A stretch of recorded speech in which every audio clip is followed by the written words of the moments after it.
இந்த குடிப்பழக்கத்தை ஈஸியா ஒழிச்சிடலாம் ஐயா. திருப்பதியில பாக்குறீங்களா? திருப்பதியில என்ன நடக்குது?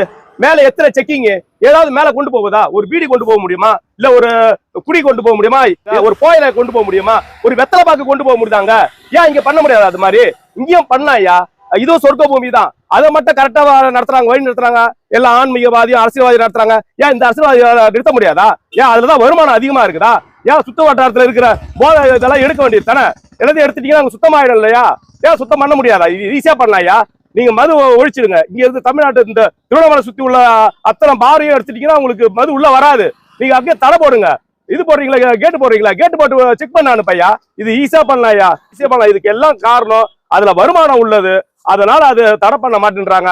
இது திருவண்ணாமலையில மட்டும் இருக்கு சொல்ல, எல்லா கோயில் சுத்து வட்டாரத்தையும் இந்த மத மட்டும் கொஞ்சம் தள்ளி வச்சுங்க. கொஞ்சம் தள்ளி வச்சு இதை பண்ணீங்கன்னா இந்த ஆன்மீகம் வளரும், இந்த தெய்வீக நிலை இன்னும் உயரும்.